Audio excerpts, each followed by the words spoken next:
Hey guys, this is Joe Greco from Greco Arcana and doing something a little different. I asked a few Masonic friends of mine if they had any questions that they wanted some insight on for someone who pretty intensely studies and tries to learn new things every single day. So if there was something that they wanted insight on, and based on my other lectures and things that I've talked about, I seem like I might be able to give that insight for them to send me questions. And I got one yesterday that I thought was really cool. Well, it was sent to me yesterday, but he told me that it was in my inbox this morning. Um, and the question, I thought this was a great one for this like channel. And it's when Freemasonry speaks of lineage, how should we understand the difference between historical descent, symbolic inheritance, and initiatic continuity? And which of those do you believe matters most for Masonry's legitimacy as a living mystery tradition? So Freemasonry speaks of lineage. Lineage is always a big thing in Masonry and in any kind of spiritual, especially esoteric societies, um, or even the exoteric societies, if their exotericism is based on like a unveiled knowledge or something, then lineage is really important to tie back into that. And Freemasonry is not unlike any other organization where having a historical lineage helps prove its legitimacy. I don't think I don't think that's the most important part. So, how should we understand the difference between historical descent, okay, so like historical lineage, symbolic inheritance, and initiatic continuity? And which do you believe matters the most? Okay, so how we should understand the difference between them. Number one, out of those three, historical descent, symbolic inheritance, and initiatic continuity, the one that means the most for Freemasonry is the initiatic continuity. Okay, because the question here is, which matters the most for Masonry's legitimacy as a living mystery tradition? Well, that is the mystery tradition, is an initiatic tradition. Um, so initiatic continuity would be number one. Historical descent, again, this is what gets talked about a lot, right? Like Dan Brown and Lawrence Gardner and Timothy Hogan and and Christopher Knight and Robert Lomas. Like so many people have ideas on the historical descent of Freemasonry. But the idea, like, that's the narrowest claim we have is the historical descent, right? Because like trying to prove some like unbroken chain like institutionally from medieval stonemasonry guilds, you know, through the temple, anything like that, it's difficult because like you're not going to have this unbroken chain of charters and signatures and authorizations. Like it's just impossible. And I think that this is something that gets wielded against Freemasonry completely unfair, stupidly, right? Is like for those for even for those brothers that will constantly be like, well, it didn't come from there because we don't have historical evidence of it. And it's like, dude, that is so silly.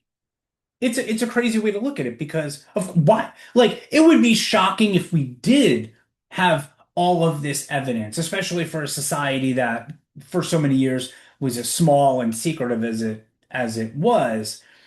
So I just think that that gets talked about the most, and it's the silliest, and it's the silliest on both sides, right?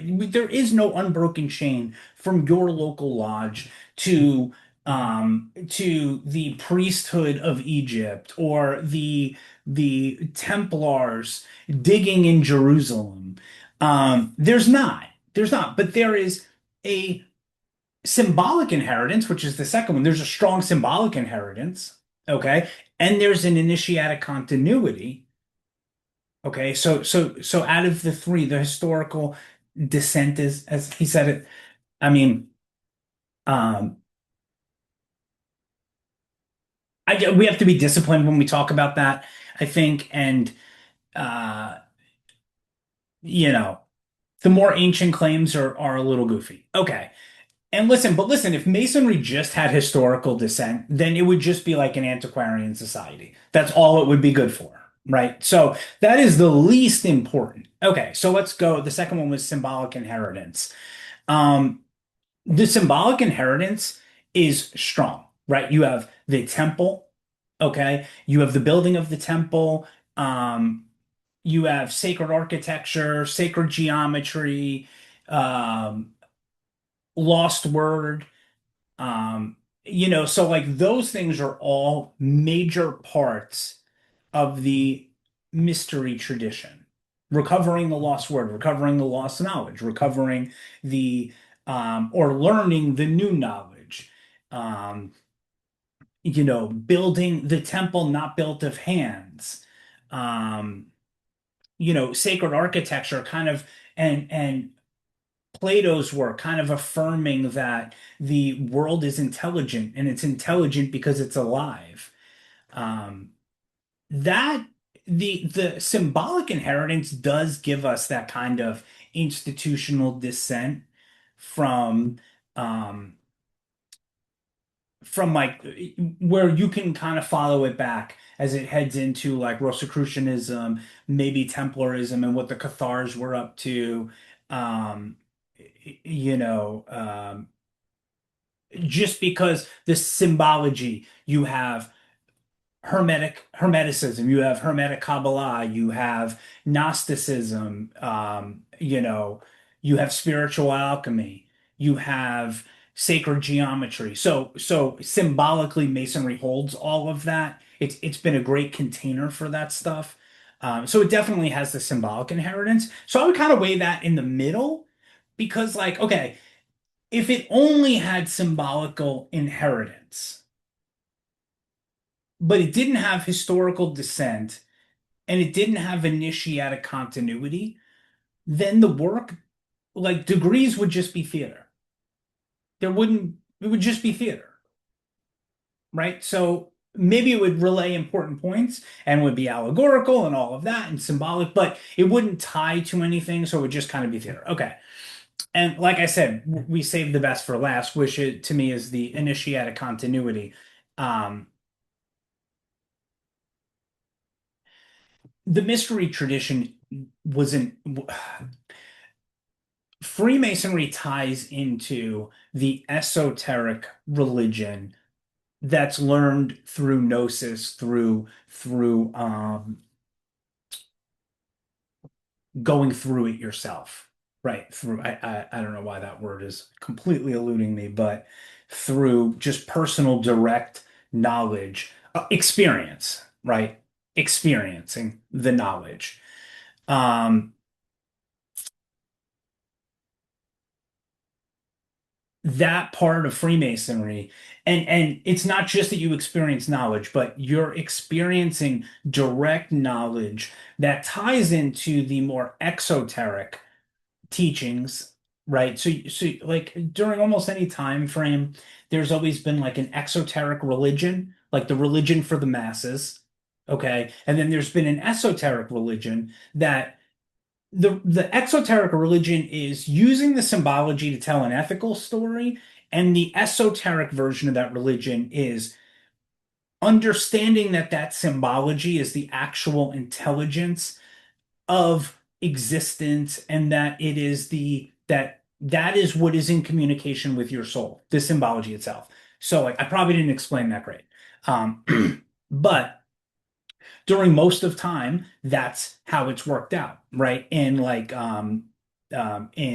Rome, you had, or let's go back all the way to like Hellenic Greece. You had the exoteric religion, which is what most people learn is like Greek religion, which is like Mount Olympus and Zeus and Artemis and Prometheus and all of this.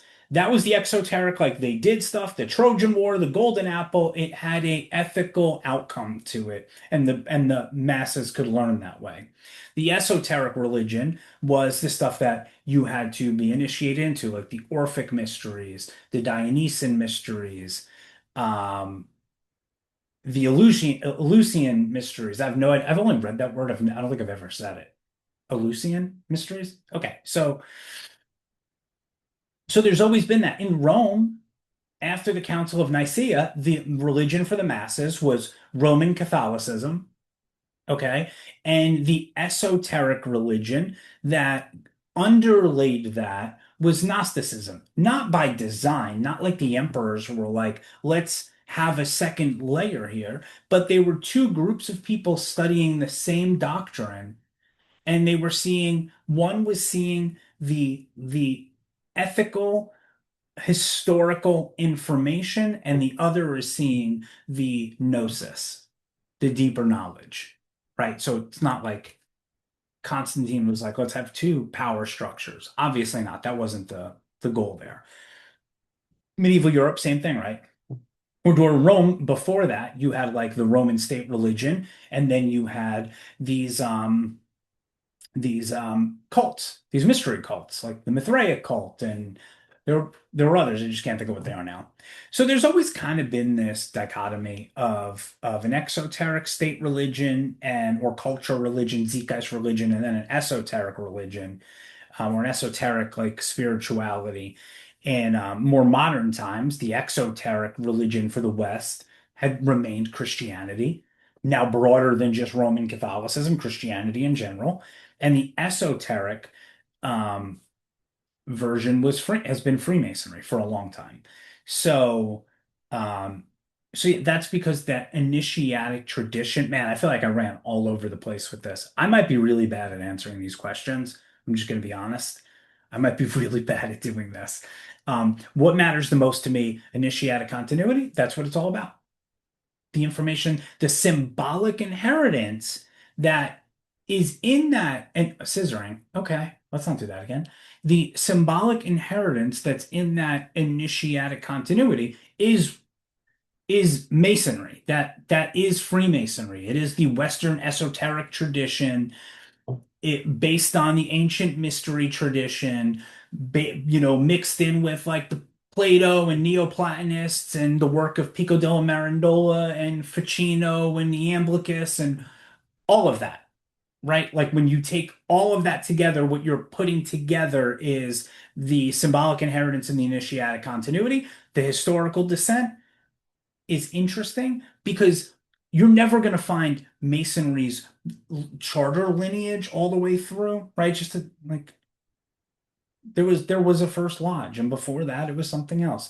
But what Freemasonry is, it's a current container.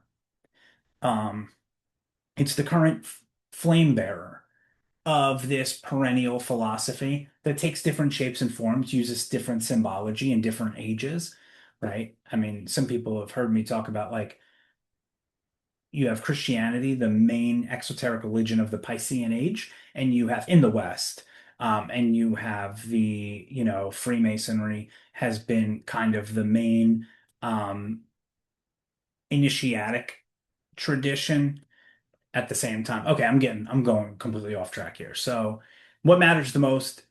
Well, they all matter together, right? But the historical descent matters the least. Symbolic inheritance and initiatic continuity together, that matters the most. So I'm going to try and answer another one of these, but I'll do it in a different video. And I'm going to try and get better at this, I promise.